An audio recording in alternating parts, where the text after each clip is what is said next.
My name is Amy David. I'm the Associate Director for Museum Advancement here at the museum. And I'd like to thank you all for joining us this evening and supporting these programs here at the museum by your participation in your support of the university and the museum through your membership and attendance at this program and those like it that we have here. So thank you so much for joining us. I think you're in for a wonderful evening. And I'd like to introduce Dr. Alex Hunt, who will tell us a little bit more about our guest and the program this evening. Thank you.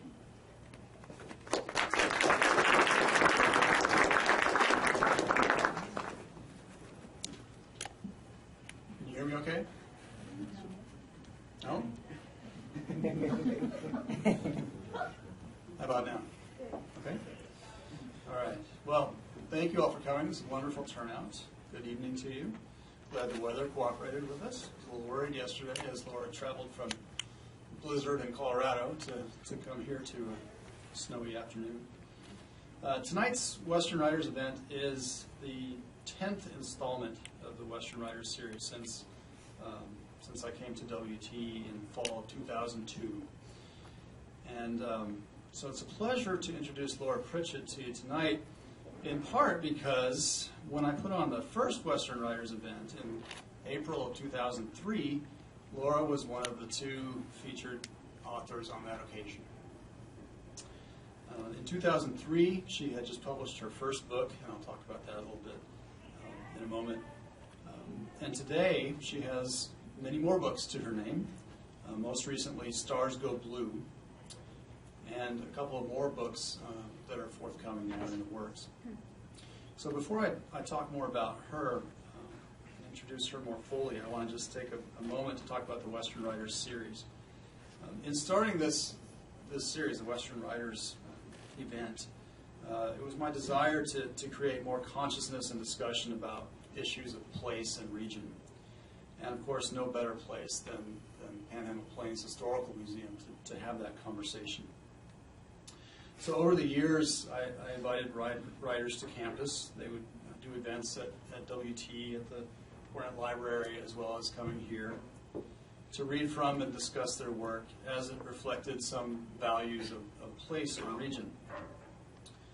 And over the years, many of these were novelists and poets, including last year was Rick Bass, A.G. Mujtabai, Marian Haddad, David Horsley. But others have been historians, notably Dan Flores, and scholars and critics of the American West like Sue Ellen Campbell and Steve Tatum. What connected them all, however, is some strong investment in the American West as a place or as a landscape, whether from an artistic point of view or from that of environmental studies or cultural or artistic approaches. And it's my hope that through this series and other projects that discussion and celebration of the Texas Panhandle and the High Plains continues to flourish at this university and in our community more generally. So now back to Laura Pritchett. Laura Pritchett was raised on a small ranch along the banks of the Cache la Poudre River, which is near Fort Collins, Colorado, right where the plains meet the Rocky Mountains. And that landscape made a very powerful impression on Pritchett's values as a Westerner. The power of landscape and sense of place resonate in the pages of her fiction, becoming far more than the term setting can imply. That family ranch is only about 100 acres, and it was a sideline for Laura's father, Dr. Jim Brinks, a professor of beef cattle genetics at Colorado State University. And for Pritchett growing up, this small ranch was really a wellspring of inspiration in the form of animal life of all kinds, from puppies and cattle to wildlife, and continual evidence of the inspiration of the natural world around her. Very much a product of her landscape and place, I think Laura Pritchett is an outstanding literary advocate for Western heritage, environmental stewardship, and sense of place. She is really the perfect representative of what I hope the Western Writers series is all about. After completing her PhD in English at Purdue, Pritchett returned home to northern Colorado to live near her family ranch and near her family, and of course continued to write. So her first book of fiction is called Hell's Bottom, Colorado. It was published in 2001 and won the Milkweed National Fiction Prize and the Penn USA Award. It's an intense work of linked short stories and focuses on a ranching family and the close connections between birth and death, human and animal, at the heart of ranch work and life. Certainly no romantic or mythic Western. One scene details husband and wife, Ben and Rennie Cross, who are struggling in their marriage, working together to save a cow by cutting out its dead calf. A scene not soon forgotten if you read this novel. Her second novel, Sky Bridge, 2005, shifts to the plains of southeastern Colorado, in the neighborhood of Lamar, Colorado, if you know that area, and an eclectic community struggling to stay solvent in the New West. And continuing her anti-mythic account of the region, this novel has many social and political issues. Abortion, single-parent families, drugs, illegal immigration. Yet one can see a fresher vision of the region developing as a community. The community values based on cooperation and environmental stewardship provide the characters some measure of safety in a frightening and changing world. Most recently, in 2014, Pritchett published Stars Go Blue, a novel that returns to the Cross family and the Hell's Bottom Ranch from her first book. This novel has recently been optioned for a movie by a filmmaker with Austin, Texas connections, the former stuntman Rick Roman Waugh. And so I certainly hope to see this emerge as a movie. That would be exciting. Stars Go Blue is a tightly plotted, compelling, fast-paced novel which chiefly concerns the decline of Ben Cross from Alzheimer's disease, as he struggles with his desire to avenge his daughter's murder. Yet throughout, one feels Pritchett's perennial theme of connection to place and care for the land. And Pritchett returns through Rennie's memory to that visceral scene from Hell's Bottom, Colorado, and returning to the story of the successful grafting of an orphan calf onto a cow, emphasizing themes of survival and adaptation and hope. Just as Hell's Bottom Ranch bears great resemblance to her parents' ranch, the story of Ben Cross's struggles is based on Pritchett's father, who's struggling with Alzheimer's disease. And it's perhaps fair to say that Pritchett's novel is part of her attempt to confront her father's illness and celebrate his life in a forthright manner. Yet there is an important line here between fiction and nonfiction, fantasy and family, which Pritchett must walk. Details and emotional truths may come from her lived experience, but the story's plot is drawn from her imagination. Pritchett also has two more books forthcoming in pretty short order here. Red Lightning, a novel that returns to the characters and place near Lamar, Colorado, is due out in June. And a book of short stories set in northern Colorado titled The Blue Hour will be published in 2016. In addition to these works of fiction, Pritchett's been involved in numerous other book projects and has authored more than 100 short stories and magazine articles. She has a couple of books, including Great Colorado Bear Stories and Homeland, Ranching and a West That Works, essay collections that demonstrate Pritchett's commitment to land ethics and environmental sustainability. She recently published essays concerning her father's Alzheimer's, caregiving in Oprah's O magazine, which won the equivalent of a Grammy Award in magazine writing. Yeah? Pritchett's work reflects the strong connection she feels to Colorado landscapes. Yet, we here tonight will find relevance to our own relationships to the Texas High Plains. Pritchett reflects that even as her work tends to work against conventional myths of the American West, in another sense, it confirms a major idea that's long been fundamental to our region's culture, the recognition that we are shaped by a powerful landscape, big sky, dangerous weather, beautiful and desolate spaces, and an inescapable presence of the natural world around us. On place, Pritchett has written, "For me, place is enormously important in all my writing, both fiction and nonfiction. I'm sure that's because place is important to me as a human being, I find my solace, my center, and my ideas while outside engaging in the natural world. So, in closing, I need to give some thanks. Thanks are due to the WT's Distinguished Lecture Series Committee, the hardworking staff of the Panhandle-Plains Historical Museum as our hosts here tonight, the College of Fine Arts and Humanities, including our wonderful Dean, Jessica Mallard, but also the fantastic Joe Bill Sherrod and Melissa White, and also the Cornett Library and Amy Pajeski for their assistance, and the Departments of English, Philosophy, and Modern Languages, and moral support from the Departments of Agriculture and Nursing for reasons which perhaps are becoming clearer that I drew into this.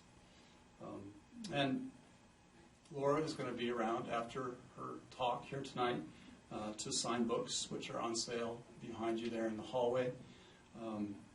Also, thanks to the museum. So I would ask you to please silence your cell phones if you haven't already. And please join me in welcoming Laura Pritchett.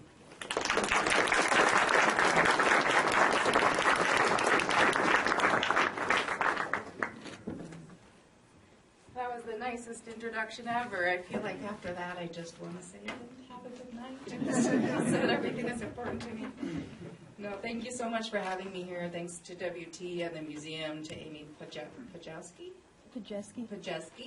and all librarians everywhere. I'm always thanking librarians in my books because I show up at their desk with the most ridiculous questions, and they're just so happy. They're just helpful, and I love all librarians.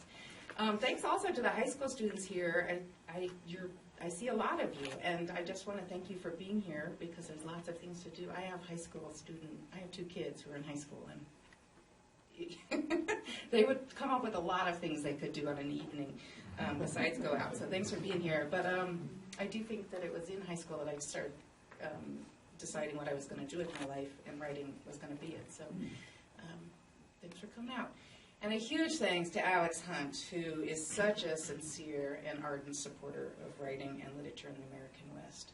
And his name is known beyond the boundaries of Texas, far and wide, as such a supporter. So I think you all are lucky to have him here running this program and teaching. And speaking of boundaries, tonight what I wanted to talk about was breaking down boundaries and some words about what I'm calling rewilding the mind.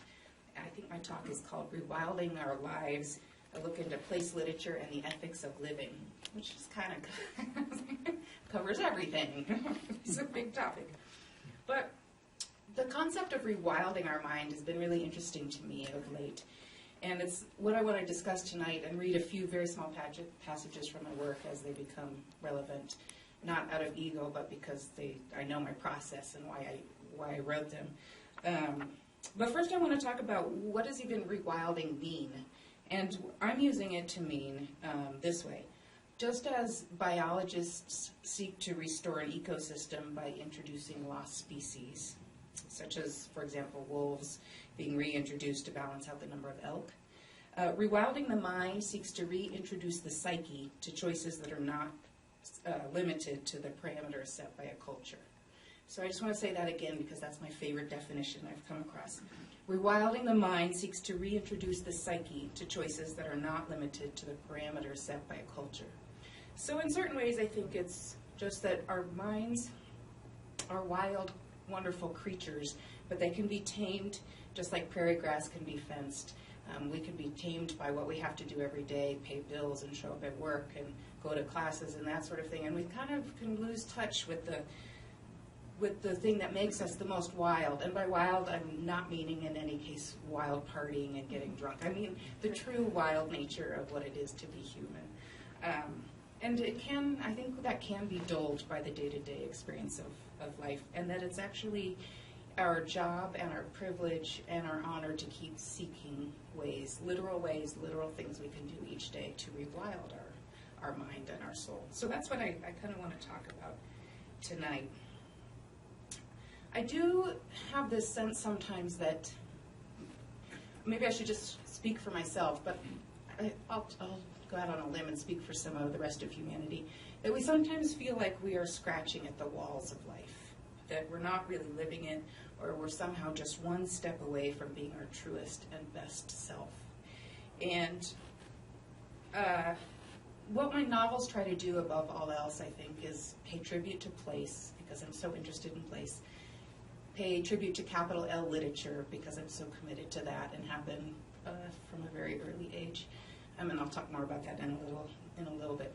But also that endeavor that we all have to truly become our best self. And we think it will just happen, and it doesn't. It actually takes a lot of work, hard work, and a commitment to it every day. So I want to talk a little bit about that in terms of my characters and my attempts in my life.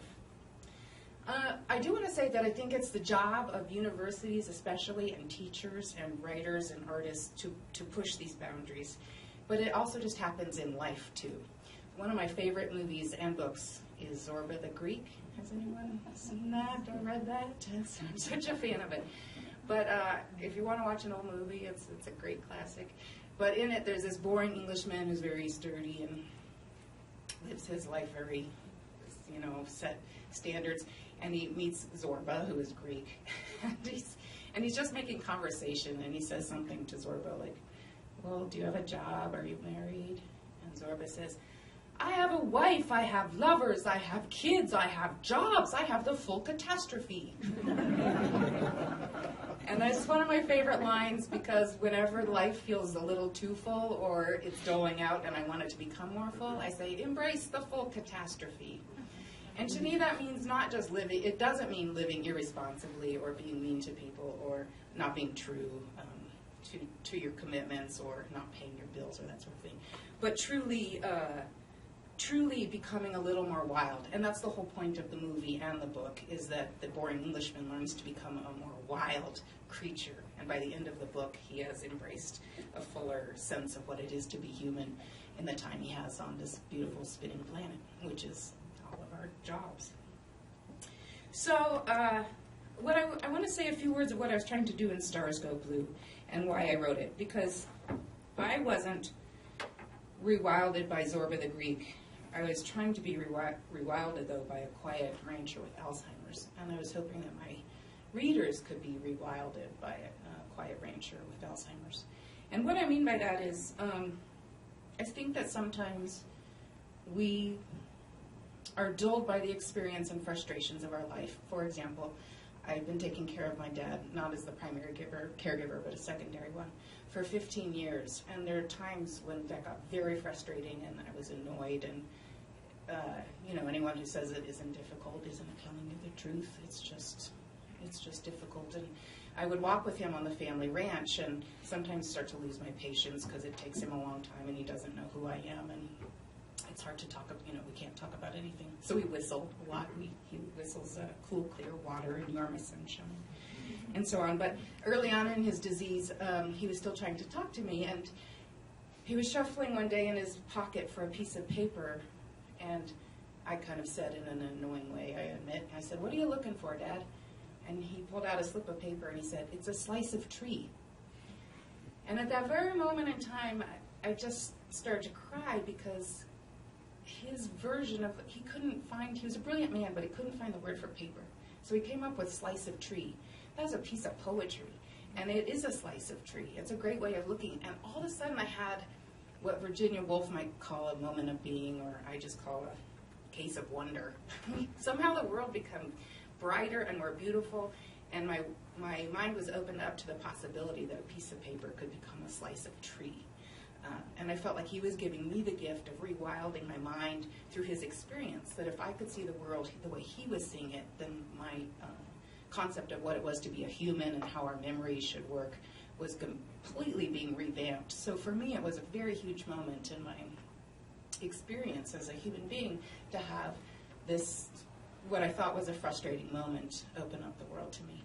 And so I decided then to write about a man with Alzheimer's. But I just want to read you this passage. It's just the first page of the book, in which he brought that moment alive for me.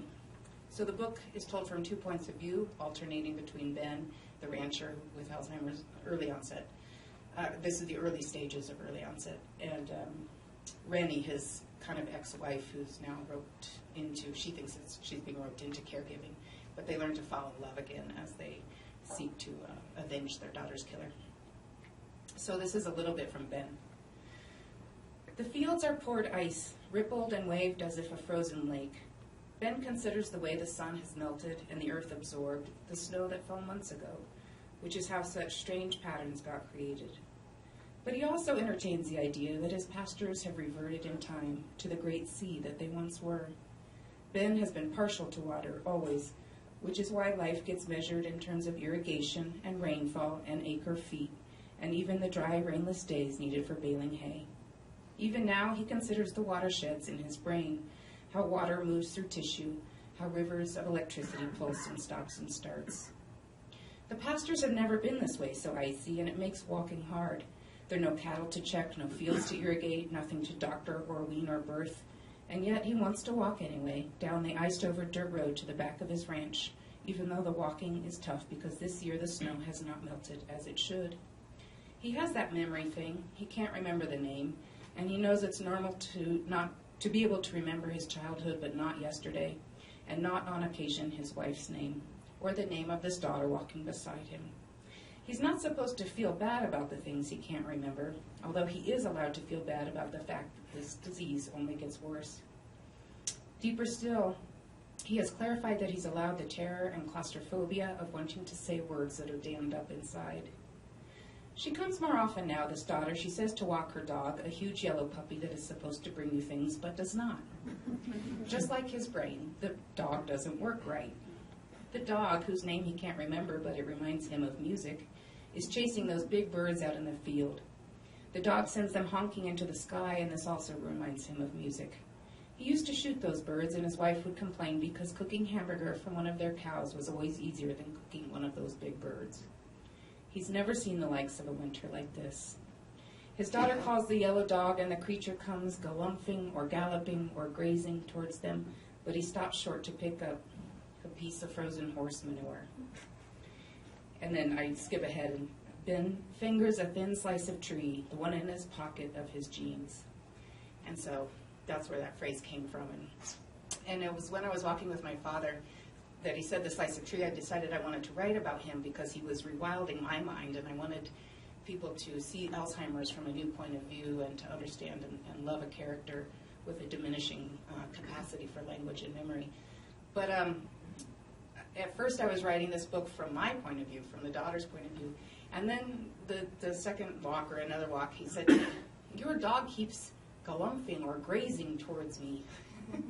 And then it was with his word choice that I decided, no, I'm going to tell this book from his point of view, which is going to be a real trick because it's hard to reveal a plot and plot points and character from somebody whose point of view who has diminished capability. But it was then that he again repopulated my mind and made it a little more wild, so I decided to try to tell the book from his point of view. But I'd like to think that we can rewild our brains without getting a disease or taking care of somebody with a disease. And so I'm often thinking about how do we do that? How do I stay as a human being who really cherishes my short, sweet time on this planet? How do I stay as alive as possible? And I guess my answer to that, as someone who's completely biased and willing to own my bias, is literature. Since my literature and books have been the number one, and with the natural world being number two, ways that I feel like I have stayed alive to possibility. So I wanted to talk a little bit about that next. I've wanted to be a writer since I was 8 years old when I wrote in my first diary, I want to be a writer someday just like Laura Ingalls Wilder. And I spelled it R-I-T-E-R. I don't know how to spell, but I knew I loved books. And it was in my middle school and high school years with a series of good English teachers and librarians that I kept getting handed Steinbeck and Willa Cather and Victor Hugo, Shakespeare, even though I hated Shakespeare at the time because I didn't understand a word he was saying. And this book, though, is kind of a retelling of King Lear, who has dementia, and his daughters keep trying to communicate with him. But so eventually I worked on my Shakespeare problem. But anyway, I fell in love with books really early on. And what I fell in love with in particular was what I'm going to go ahead and call capital L literature, because I had kind of what I think some people could accuse me as being snobby elitism, but I had it early on about books that I felt were really speaking up for social justice, environmental issues, the underdog, really affecting political change. And I just want to spend a second talking about that. I read genre literature a lot. When you walk into a bookstore or a library, there's all the genres, right? There's westerns and romances and what else? Sci-fi and vampire books and stuff. And they're all awesome. I'm not dissing them in any way because many of my best friends write them and I read them all the time. But I do think that one big difference between them and the rest of the section you walk towards, which is usually just called books or literature or, it's just fiction, is that genre literature is meant to confirm our cultural values. So at the end of a love story, for example, there's love ever after. We expected that, and we got what we expected. And at the end of a Western, the bad guy has been sent to jail, and the sheriff wins. And at the end of a mystery novel, the clues have been revealed, and we have figured out who did it, and that person's in trouble. So all that is well and good. These books are beautiful, and they can be really well done. But they are meant to confirm our cultural values and expectations. Whereas I would argue that capital L literature is meant to question our cultural values. And so we get a lot of, not only, capital L literature also pays more attention to language, which is why it's hard to read sometimes. It's like not easy sentences. And it's more interested in character development than plot, and it pays more attention to place and setting versus plot. But the main thing that capital L literature does, I think, is it asks us to rethink our expectations or our assumptions about sexual orientation or politics or climate change or Steinbeck gave us The Grapes of Wrath. No one has ever thought of the Dust Bowl in the same way. It was much more human. So I think that's what capital L literature does for us. And I'm an advocate of that. I'm really an advocate of that, always asking people to buy those books and read those books and engage in that conversation and write those books. Not because I'm dissing the other genres, but because I think it's always important for us to have a critique conversation going on. And one of those critiques, frankly, is about literature of the West, and that's kind of what I want to segue to. I'm a lover of place-based books. I'm a lover of books set in the American West. And it's true that in our past literary history, I think, many of you, I'm sure, have thought all about this or been I'm not saying anything new, that we've been, there was the John Wayne prototype, and that there was the silent stoic cowboy who would ride off into the sunset, and there was only a woman or a minority involved if they were somehow helping him do that. And that was great, and it was a legitimate part of our history. But I think it was our job to mature as a place-based segment of capital L literature. And we had to mature and break out of the corral, so to speak, and start telling other people's stories. Because that John Wayne stereotype wasn't helping anyone, including white males, who felt like maybe they had to ride off into the sunset in a silent, stoic way, instead of being able to communicate or talk about what it was to be human on a horse living the landscape. So I think all the stories got far more complicated and nuanced, sophisticated. Other people's stories got told, so that we can also read about a lonely transplant from LA on the streets of Denver, or a bisexual person on the streets of Amarillo. There's just all kinds of stories that need to be told, and that we have matured in that way, and that we are maturing. And my goal, and Alex mentioned this briefly, is that I have always made that a huge point of my writing, that even though I'm in love with the West and the landscape and the ranching background I come from, that I want to tell the stories as I really see them, which involve meth labs and drug abuse and the great things about small towns and the really problematic things about small towns, that everybody knows everybody's stuff, and to just to take an honest gaze at the West and to try to render that. And I hope I've never fallen down on the job, because that's something that's important to me. So in that regard, I just wanted to read a segment that this was on my mind while I was writing it. And again, it's from the point of view of Ben.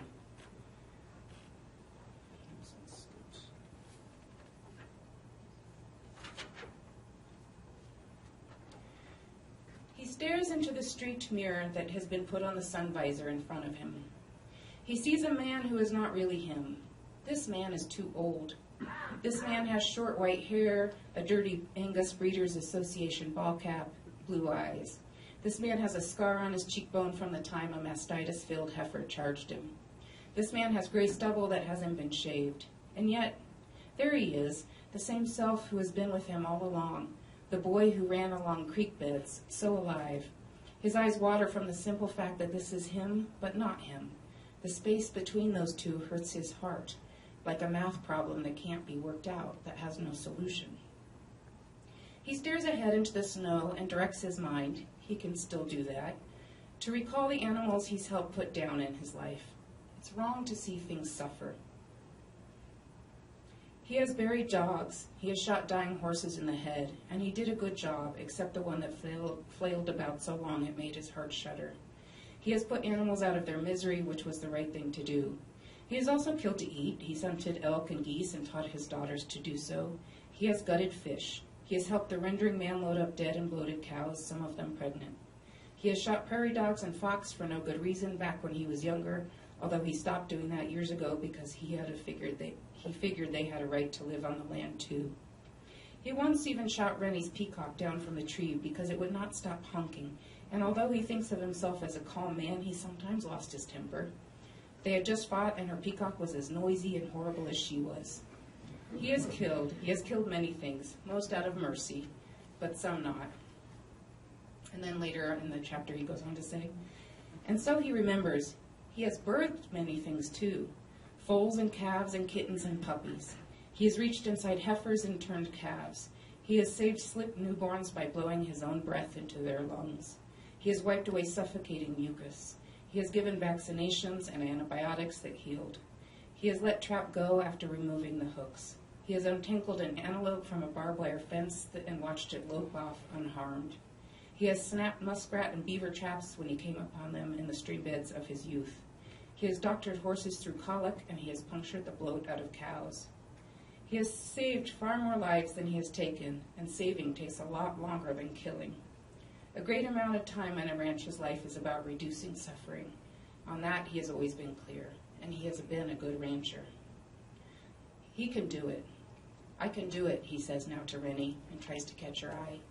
He wonders if she knows somehow what he's saying, because she reaches across the table and puts her hand over his, and both hands tremble on their own. Perhaps old age, he thinks, or a small refusal to flinch from fear.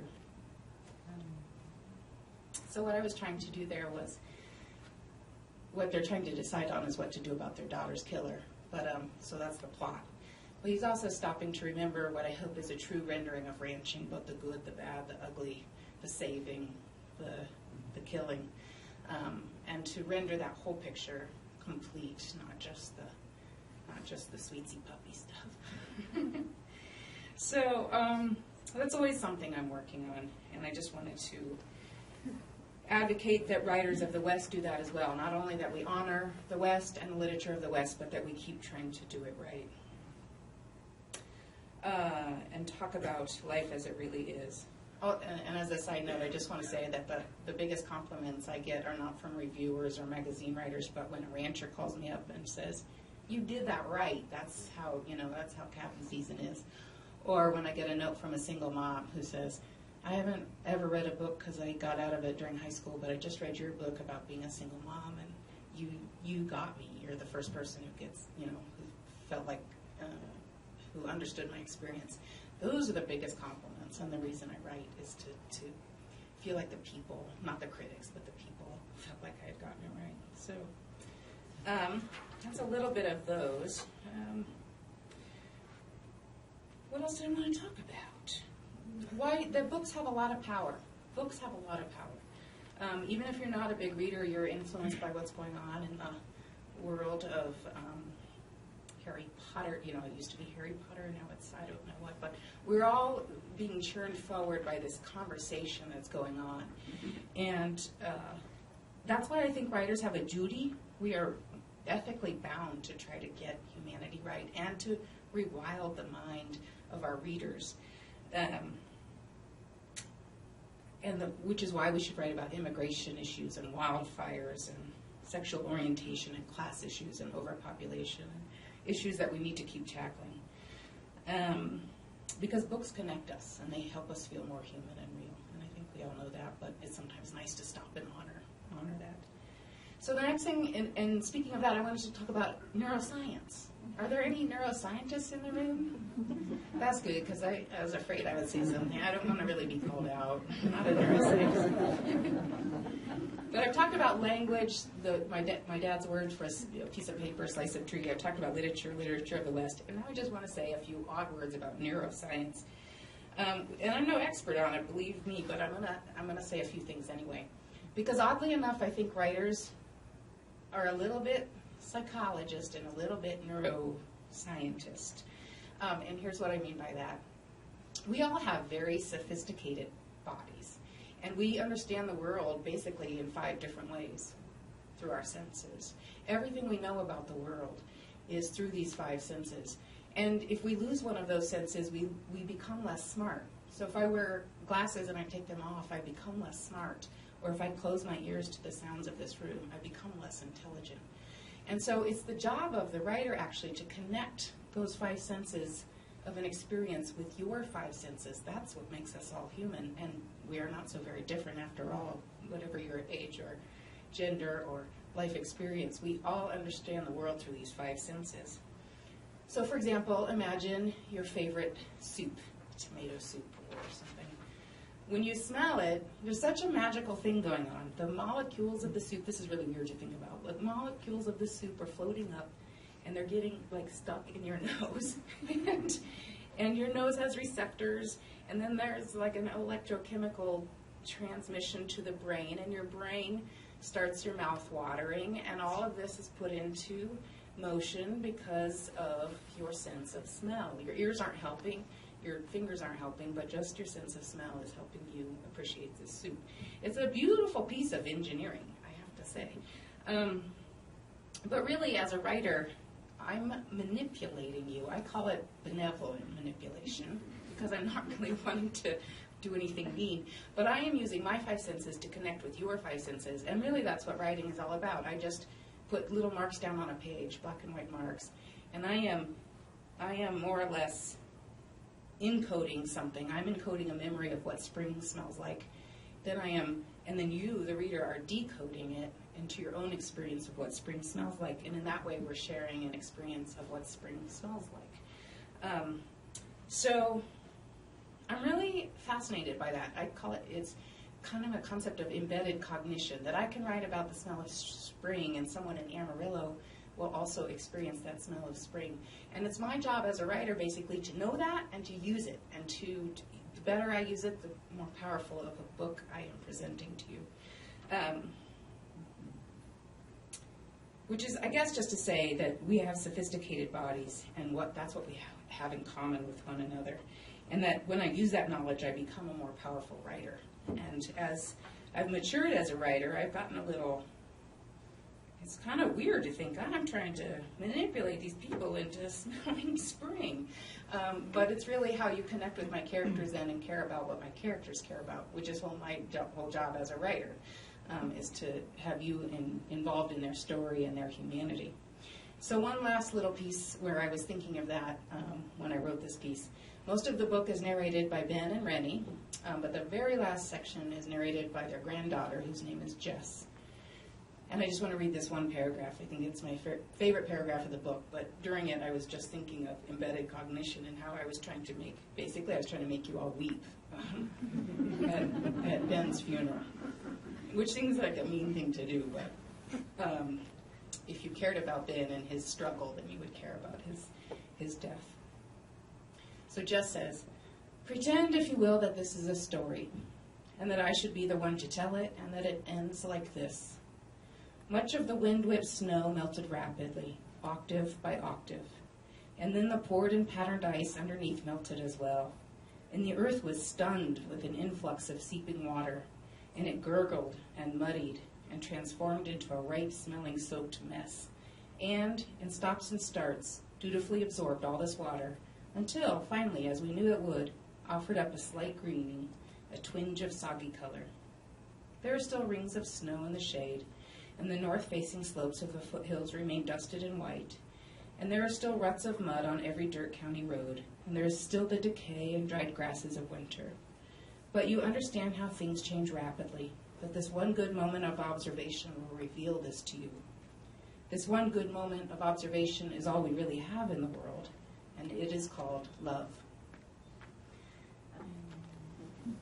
And so, finally the winter is over and spring is coming, and throughout that whole chapter that comes up, I'm really trying to use all of my senses to convey to you the change of seasons. And that little segment is just a nice segue away from neuroscience and my ways of trying to manipulate you in a benevolent way into talking about the last thing I want to talk about, which is how do we rewild our mind besides literature or any art or anything that we commit to, any kind of passion, which is, I'm just going to come out and say it, hallmarky as it is, love. To love in new and fresh ways, and to love in all kinds of different love relationships. I believe it's just a conscious decision to love and love well, and that the rewilding of the human heart and the mind and our planet is our work and our obligation, and more or less it comes from committing ourselves to loving everything we see around us. It's really not that easy to stay wild, I think. It's not as easy as we think. I think we're very much encouraged in this society to create lives of security and normalcy and material comfort. And we're encouraged to buy a lot of stuff with all the ads we see. And we're encouraged to love certain things of that stuff that we're buying. And we're also encouraged to be very, very busy at all times, which leaves us very little time and energy to care about larger issues, such as how to care for the planet or our bodies or ourselves or our relationships. And writers, in particular, I feel this stress, we're encouraged all the time to come up with a product, because there's always panels on self-publishing and promotion and formulas that will land us on the bestseller list. But what all of those things do is they put the focus on the product and take away the process. And we all know, like, when we fall in love, it's not that we want to fall in love, it's the process of falling in love that's so fun. And I think we have to go back and think, why are we even living? What are we working for? What are we doing all these things for? And then fight for that. Because we do need to live in the world in a way that's psychologically sustaining, socially responsible, environmentally sound. We must live in a way that keeps us curious to the human condition. And rewilding, I think, means to love and trust that process. I got asked by a couple students today in some panels about the process of writing and how frustrating it is that you have an idea for a book or something in your head, and it's just the process, it's not as beautiful when it comes out, and you have to keep sitting there and revising it and letting the creative mind work. And some days that creative mind, the critical mind, keeps coming in and saying, this is stupid, this is really bad, your mother wouldn't like this, there's a cuss word in there, yada yada, you know, like it just goes on and endlessly. And the creative mind is trying to tell a story and trying to do something new and fresh, but this brain keeps coming in to squash it down. So I really think it's our job to say, please be quiet. I just need some time without you. This can come in later, so we do the dishes and pay the bills or whatever. But we really encourage this side of the mind and not this side of the mind. And this is the process of writing or learning how to play the violin or learning how to shoot baskets. It takes a long time, it takes a lot of practice, it takes a dedication. And if we don't trust that process and we just want the product, then we're impatient and grumpy. And we've given up our love for the very thing that we set out to, our endeavor. So I guess what's been on my mind of late is that we all need significant and regular attempts to rewild and to touch base with what we're really about in the first place. And I mean that as individuals and as artists and as a culture. To make sure that we don't have pale replacements for life, that we're not just scratching at the walls of life, that we're really living our true life, and we're not a tourist in it or an actress in it. So I do think there are some things to do. I've taken these wisdoms from everyone and read and trying to apply it to me, so I'm not trying to sound preachy, but the things that I'm trying to do are, I think we can read more books. I think we can read books that push our boundaries. I think we can read genre literature when we're on the beach, and genre literature in our home. There's, again, my best friends are mystery writers, and a young adult writer, and a cozy mystery writer, and a sci-fi writer are my best friends. So I'm not saying there's anything wrong with these books, but it is our duty, I think, to engage with the art that pushes boundaries and defies our cultural expectations and makes us uncomfortable and is hard to read, and we throw the book across the room because it's frustrating and Shakespeare doesn't make any sense. But to keep trying, to give it a go. I think we could embrace the full catastrophe more and become a little more Zorba-like, not by living irresponsibly, but by going out of our comfort zone to embrace people who we had formed judgments about, or ideas that we inherited from our parents or our culture that we've never really examined ourselves. I think we can trust in the process of living, that sometimes it takes us longer to get there than we thought it would. We can rewild our hearts by trying to actively clear out the past hurts and all the gunk and all the stuff that closes our heart up. We can let go of firm ideas on how the world should work and that we're right and everyone else is wrong, who is likable and who is not.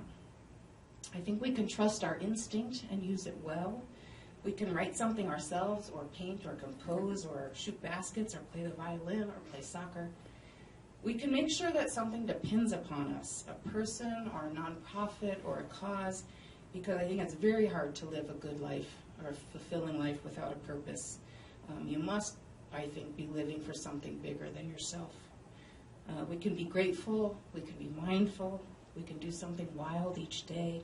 We can do our best to be filled with gratitude and wonder. And also, frankly, in the end, I think we have to fall in love with each other.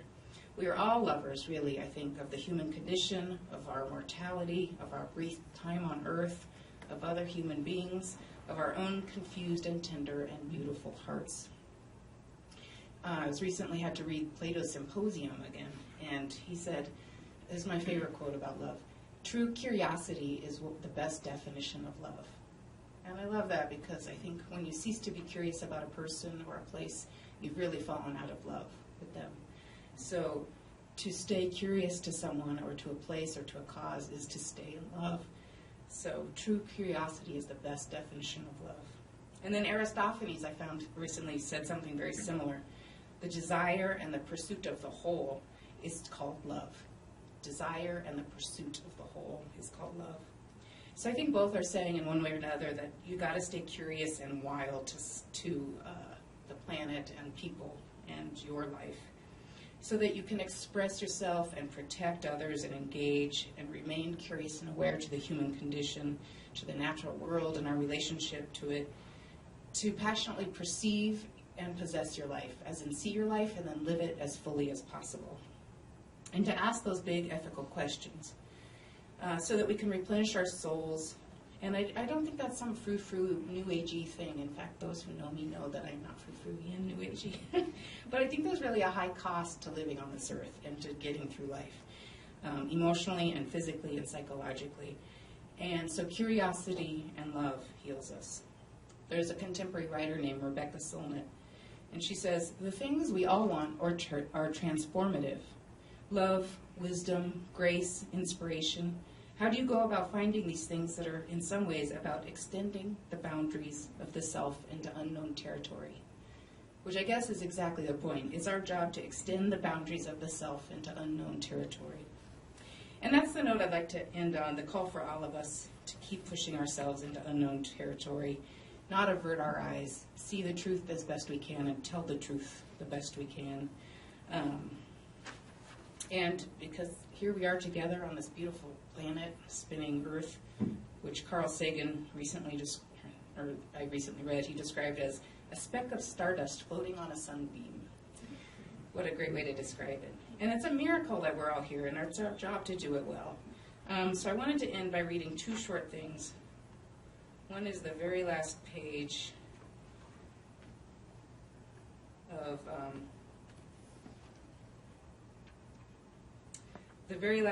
Stars Go Blue. I usually don't give away the ending, but I think Jess is speaking to all this. In honor of Ben, I sit down in the old chair on the porch, next to the cowboy boots and muddy work boots and bailing strings. I look out the window and watch. This part of this story feels like it's narrated by the universe itself. The universe that's been watching us and this particular unfolding of a life and of a death. In certain rare moments of time, it all blends into one pure moment. Earth and sky and soul, all these become a remembering room. In that moment, here's what I notice. The felting beat of raindrops, how each individual drop hits the aspen tree leaves just outside the window. Each little leaf moves with the water, a drop here, a drop there. Some of the raindrops roll off the aspen leaf backwards, and others pool right in the center. It looks like the tree is conducting a symphony, a little jazz. One pling here, one plunk there, and here comes the onslaught, the plunks of water speeding up their tune. The green leaves comply, moving here and there, such a small motion, but somehow larger and larger as the whole tree comes to life. I can see Ben's mind, how it tumbled through memory, how our own brains do that, pinging with life when each new memory hits, a river of channels sparking into movement, melting and freezing and flowing. I know that Ben used to sit here in the same spot, and I understand that he would sometimes watch these first aspen leaves in the spring rain, and that he would consider how the universe itself holds all this motion inside the stars, even as they are turning blue. And one other quick thing I wanted to read. It's the first time I've ever read from this book. It's my newest book coming out in June, Red Lightning. And it's set in Lamar, Colorado, as Alex said. And I hadn't yet read from it, but I wanted to read one small section because this narrator, whose name is Tess, not to be confused with Jess. I should have named them something different. I just want to read a small section. She's just gone. She's been living a life that has caused a lot of people a lot of trouble. And the largest wildfire in Colorado is blazing. I mean, it's all made up. It's fiction. But she's caused a wildfire. She's caused some people to die unknowingly, and she's not lived in a responsible and caring way. And so the book is about her getting it together. And at the end of the book, she's hugging her kind of boyfriend, and she says, she's trying to tell him that she needs to grow up and find redemption by herself. No knight on a white horse is going to save her. She needs to do it herself. And she says, Slade, I used to believe that love just came to you, that it wasn't love if you had to work for it. But that's not true, is it? I'm just now understanding that. For some reason, I thought if you worked for it, it wasn't real. He cups my chin, tilts it, holds my gaze, hoists an eyebrow. I'm not sure that rules me out, though, he says. A yellow jacket flies by, and I bat it away from him. Above us, the geese are migrating south. Their call's a language, something half-whispered and half-sung. Maybe it doesn't make sense, but many things don't make sense, I'm realizing. I have to learn how to feel. I have to do that alone. When I drove out of here 10 years ago, I think I was trying to make life fit my idea of what it was supposed to be, to bend it to the idea that I had in mind. But then I made life give more and take more than it really could. He looks over my shoulder at the horizon. You can see the mountains today. Did you notice that they're snow-capped? And don't you think that those emotions are things that grows?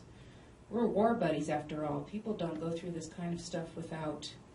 Don't you think it would be nice to have someone who has seen the same shit, who you can care for you despite all that?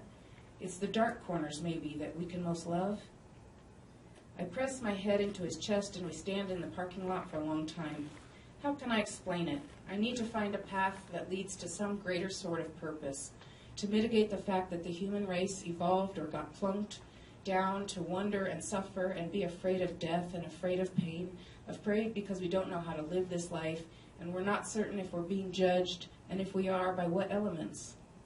But it's somehow in wondering about all this, I know, that I'll find my redemption in the red earth and the howl of coyotes and in the blue sky. So, thank you very much. I think we all want a richer, rawer life, and I hope we can all work towards that. And in the words of Maurice Sondeck, let the wild rumpus start.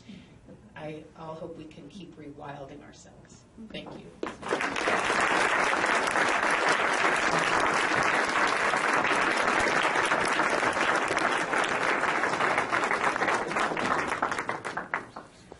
So we have a bit of time if there are questions you'd like to pose to Laura.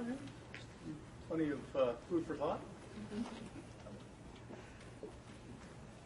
This one intrepid soul. Yes. There we go. Well, I don't really have a question, but I just want to congratulate you on the way you see life. As a historian, I worry more about whether I'm going to put my mother to sleep than disappoint her. So it's, it's a different way of looking at the world. And I congratulate your efforts and your talent. Well, thank you so much for saying that. But I think it's in looking at the past that we best know how to conduct the future. True? I hope so. Yeah. I was at a Buddhist retreat recently, and I'm writing a book on how to die well. For weird reasons, but it's because I'm going to die, and so are you, and we all want to do it well. But I love the idea that there's a Buddha saying, use death as your advisor. And I just like that. If we all keep our mortality in mind, we somehow are able to live more fully, which is a little off the subject. But thank you. Are there any? Yes. Have you dealt in any of your writings or thought much about how it seems, probably always been this way, that because of our kind of global communications today and all, there seems to be a lot of real drastic kind of hate that's out there, and I don't know. I think there is a drastic kind of hate out there. There's also, oddly enough, and I might be super naive, but there's a drastic kind of love.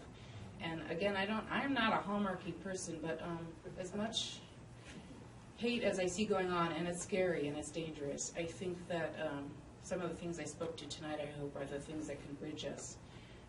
And in Red Lightning, I think it's a lot about people who hate each other, two groups of people who hate each other. And but they're human. When it comes down to it, they have so much in common, so much to love about one another. And I mean, that's our job, right? To keep searching for ways through that hate. Although it's awfully difficult when it's far away and we have so little control. But we can keep on loving. That's one thing we can do. Thanks for asking that. And yes. You mentioned that your novel was somewhat autobiographical, and I wondered, as a writer, when you come to a piece and you're starting to put it down, do you do that purposefully, or is it just something that kind of pours out? I've heard it said that beginning writers start very close to home, and there's that old adage, write what you know. And then as you become more mature as a writer, you start to write what you don't know. Like, I don't know what it's like to be a 70-year-old man with Alzheimer's. But the truth of the matter is that Ben's observations about the world are a lot of my observations about the world. I mean, I have to start from some seed, and that seed is my view of the world, how I see the world. And I might try to transplant that onto Ben or Rennie or Tess or any number of people, but really it's my observations about my psychology and my way of looking at the world, and then looking at other people and how, what motivates you. What motivates you is different than what motivates me, and I think all writers are at heart kind of psychology majors, basically. We're all very interested in what motivates other human beings and what fears we all are coming from and what our hopes and greatest desires are. So all I can say is the plots are usually made up. I have no sister who was murdered. I don't know anyone in prison at the moment. I just wrote a story about making meth, and I had to do a lot of research because I've never made meth. So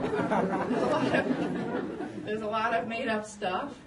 But the true emotional core is pretty much Laura Pritchett, sometimes on steroids, like Laura's sadness on steroids or Laura's love on steroids. So that because it's very interesting to write about characters at an extreme, because let's face it, like the characters that intrigue us are ones who are really coping with something, and everyday life isn't that dramatic. People are always asking me, why don't you write happy stories? And I'm like, well, because people don't change when they're happy. People change when they're under duress. And a book is always about somebody's change from one person to another. And that's a little off the subject. But I try to take a lot of myself, and then I spend the rest of my day making up stories. What if this happened to them? What if this happened? maybe somebody will get murdered. Does that answer your question? I think writers are often, there's a lot of ourselves in there. There has to be. Where else are we going to write from? Thank you for that. Yeah. Many of the subjects in your novel relate to jazz, to the music. Does that correlate with your father, or?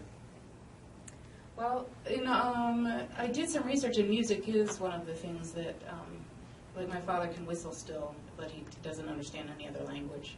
But so music is a part of the brain, and people who have had strokes sometimes can sing their words rather than saying them. So I think that part of the brain is kind of fundamentally strong. But my own love of jazz and of music often comes through the work. And this book, it seemed particularly important because jazz and Shakespeare and water are the three main metaphors. There's memories move like water, and there's a lot of jazz elements, as in his memories that come and go. They riff off of each other, and they sometimes are discordant. And so the role of music is kind of meant to render his way of experiencing memory. So metaphor is how we communicate, really, I think. Though that's a conscious decision on my part to use jazz as a way to communicate his struggle and the beauty of the music.